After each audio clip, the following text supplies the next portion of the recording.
ಆರೋಗ್ಯ ಆಧ್ಯಾತ್ಮ ಕಾರ್ಯಕ್ರಮ ಬಹಳ ಮಹತ್ವವಾದದ್ದು ಮನುಷ್ಯನ ಜೀವನದಲ್ಲಿ. ಅದಕ್ಕಾಗಿ ಎಲ್ಲ ಪಾಲಕರು, ಎಲ್ಲ ಶರಣ ತಂದೆ ತಾಯಿಗಳು ತಮ್ಮ ಮಕ್ಕಳಿಗೆ ಒಳ್ಳೆಯ ಸಂಸ್ಕಾರಗಳನ್ನು ಕೊಡಬೇಕು. ಅದಕ್ಕೆ ಮನೆಯೇ ಮೊದಲ ಪಾಠಶಾಲೆ, ಜನನಿ ತಾನೇ ಮೊದಲ ಗುರು ಅಂತ. ತಾಯಿಯ ಅಪ್ಪುಗೆಯಲ್ಲಿ, ತಾಯಿಯ ಬಿಸಿಯಾದ ಅಪ್ಪುಗೆಯಲ್ಲಿ, ವಾತ್ಸಲ್ಯದಲ್ಲಿ ಬೆಳೆಯುತ್ತಿರುವಂಥ ಮಗು, ಅವನಿಗೆ ಒಳ್ಳೆಯ ಸಂಸ್ಕಾರ ಸಿಕ್ತು ಅಂತಂದ್ರೆ ಮಗು ಮಹಾತ್ಮನಕ್ಕನ. ನೋಡಿ, ಎಲ್ಲ ಮಹಾತ್ಮರ ಜೀವನದಾಗ ತಾಯಿ ಪಾತ್ರ ಬಹಳ ಮಹತ್ವದ್ದು. ಅದಕ್ಕೆ a good mother is better than 100 teachers ಅಂತ. ಒಬ್ಬ ಒಳ್ಳೆಯ ತಾಯಿ 100 ಶಿಕ್ಷಕರಿಗಿಂತ ಶ್ರೇಷ್ಠ ಅಂತ. ಅದಕ್ಕೆ ತಾಯಿಯಲ್ಲಿ ಹೆಣ್ಣೊಂದು ಕಲಿತರೆ ಶಾಲೆಯೊಂದು ತೆರೆದಂತೆ ಅಂತ. ಅದಕ್ಕೆ ತಾಯಂದಿರಿಗೆ ಭಾಳ ಸರಿಯಾದ ಶಿಕ್ಷಣ ಇರಬೇಕು, ಆರೋಗ್ಯದ ಶಿಕ್ಷಣ ಪ್ರತಿಯೊಂದು ಸಹಿತ. ಅದಕ್ಕೆ ಎಷ್ಟು ಸೂಕ್ಷ್ಮ ಇದನ್ನಿರ್ತದಂದ್ರೆ ನೋಡಿರಿ, ನರೇಂದ್ರ ವಿವೇಕಾನಂದರು ಸಣ್ಣವರಿದ್ದಾಗ ಒಂದು ಮಾತು ಬರ್ತದೆ. ಅವರು ಟಾಂಗಾದಾಗ ಕೂತಿರ್ತಾರೆ, ಅವನು ಸಾಬಿ ಕುದುರೆ ಹೊಡಿತಿರ್ತಾನೆ. ಭಾಳ ಚಂದ, ಭಾಳ ಚಲೋ ಅನ್ನಿಸ್ತದ ಅದಕ್ಕೆ ಅವ್ರಿಗೆ. ಅವಾಗ ಅವರಪ್ಪ ಕೇಳ್ತಾರೆ, ನೋಡಪ್ಪ ನೀ ಮುಂದೆ ನಿನ್ನ ಜೀವನದಾಗ ಏನಾಗಬೇಕತ್ತಿ ಅಂತ. ಆವಾಗ ಅವ ಹೇಳ್ತಾನೆ, ನಾನು ಟಾಂಗೆ ಹೊಲ ಆಗ್ಬೇಕತ್ತನಂತ. ಇವಾಗ ತಂದೆಗೆ ಸಿಟ್ಟು ಬರ್ತದೆ, ಆದರೆ ತಾಯಿ ಸಿಟ್ಟು ಬರೋಂಗಿಲ್ಲ. ಯಾಕಂದ್ರೆ ದೂರದೃಷ್ಟಿ ಇರ್ತದೆ.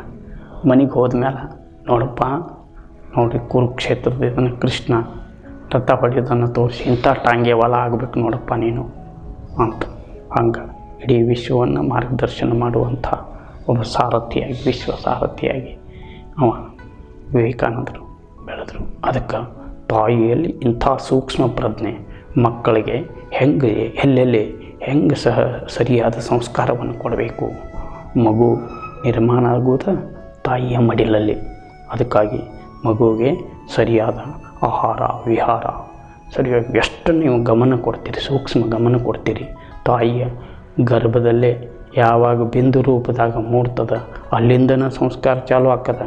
ತಾಯಿ ಏನೇನು ಮಾಡ್ತಾಳೆ, ಆಕೆಯ ಪ್ರತಿಯೊಂದು ಕ್ಷಣಗಳು ಸಹಿತ, ಪ್ರತಿಯೊಂದು ಕ್ರಿಯೆಗಳು, ಪ್ರತಿಯೊಂದು ಚಟುವಟಿಕೆಗಳು ಸಹಿತ ಆ ಮಗುವಿನ ಮೇಲೆ, ಆ ಪಿಂಡದ ಮೇಲೆ ಪರಿಣಾಮ ಆಗ್ತಿರ್ತದೆ. ಅದಕ್ಕೆ ನೋಡಿ, ತಾಯಂದಿರು ಗರ್ಭಿಣಿ ಇದ್ದಾಗ ಅವರು ಮಹಾತ್ಮರ ದರ್ಶನ ಮತ್ತು ಸ್ವಾಧ್ಯಾಯ, ಲಿಂಗ ಪೂಜೆ ಇಂಥವು ಒಳ್ಳೆಯ ಕೆಲಸಗಳನ್ನು ಮಾಡ್ತಾ ಹೋದರೆ ಆ ಪಿಂಡದ ಮೇಲೆ ಒಳ್ಳೆಯ ಪರಿಣಾಮ ಆಗ್ತದೆ. ಅದಕ್ಕೆ ಬಸವ ಧರ್ಮದಲ್ಲಿ, ಲಿಂಗವಂತ ಧರ್ಮದಲ್ಲಿ, ಈ ಶರಣ ಧರ್ಮದಲ್ಲಿ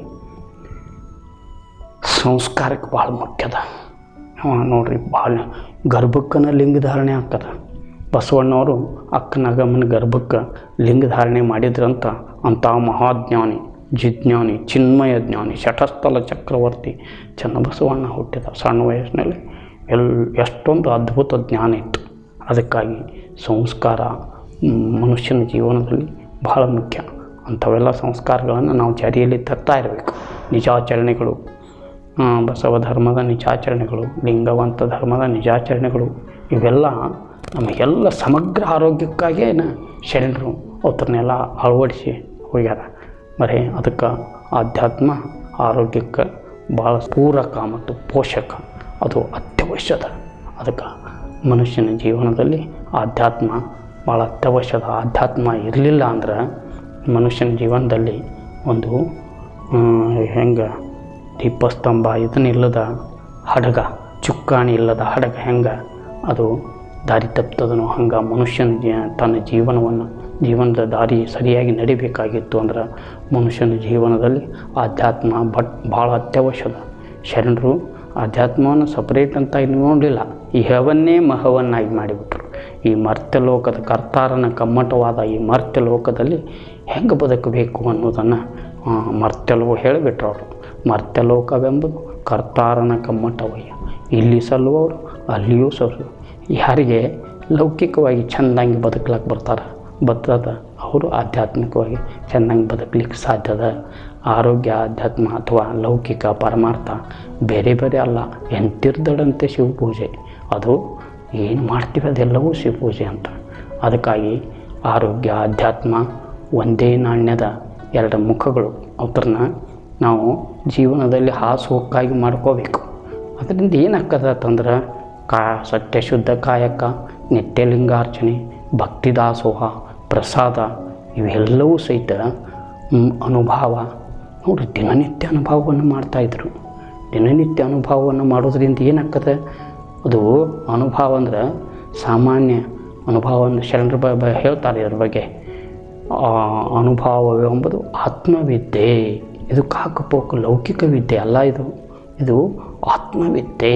ಅನುಭವವೆಂಬುದು ಆತ್ಮವಿದ್ಯೆ. ಮತ್ತು ಅನುಭವವೆಂಬುದು ಅಂತರಂಗದ ರತ್ನ.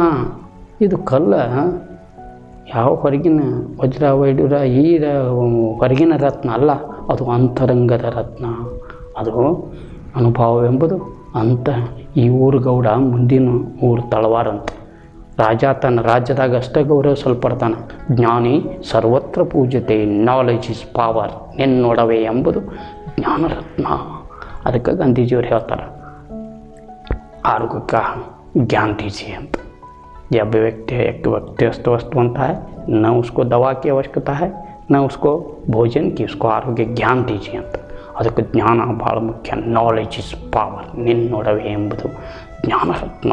ಅದಕ್ಕೆ ಮನುಷ್ಯನಿಗೆ ಬಾಲ್ಯದಿಂದನೇ ಮಗುವಿಗೆ ಆರೋಗ್ಯ, ಅಧ್ಯಾತ್ಮದ ಜ್ಞಾನವನ್ನು ಪಾಲಕರು, ತಾಯಂದಿರು ಕೊಡ್ತಾನೆ ಇರಬೇಕು. ಮಗುವಿಗೆ ಯಾವತ್ತು ಕ್ಷಣಕ್ಕೆ ಅದ್ರ ಕಡೆ ನೋಡ್ತಾ ಇರಬೇಕು. ಮಗು ನೋಡ್ರಿ, ನಿಜವಾದ ತಾಯಿ ಯಾರಪ್ಪ ಅಂತಂದ್ರೆ, ಮಗು ಏನು ಬಿಡ್ತದೆ ಅದನ್ನು ಕೊಡೋಕ್ಕೆ ನಿಜವಾದ ತಾಯಿ ಅಲ್ಲ. ಮಗುವಿಗೆ ಏನು ಬೇಕಾಗ್ಯದ ಅದನ್ನು ಕೊಡೋಕ್ಕೆ ನಿಜವಾದ ತಾಯಿ. ಅದಕ್ಕೆ ತಾಯಿ ಪಾತ್ರ ಮನುಷ್ಯನ ಆರೋಗ್ಯದಲ್ಲಿ ಬಹಳ ಮುಖ್ಯದ. ಯಾಕಂದ್ರೆ 3 ವರ್ಷದ ಬುದ್ಧಿ 100 ವರ್ಷದವರೆಗೆ ಮಗು ಬೆಳಿಬೇಕಾಗಿತ್ತು ಅಂತಂದ್ರೆ ಅದರ ವ್ಯಕ್ತಿತ್ವ ವಿಕಾಸ ಸಸಿಯಾಗಿ ಬಗ್ಗದ್ದು ಮರವಾಗಿ ಬಗ್ಗೀತೆ ಅಂತ.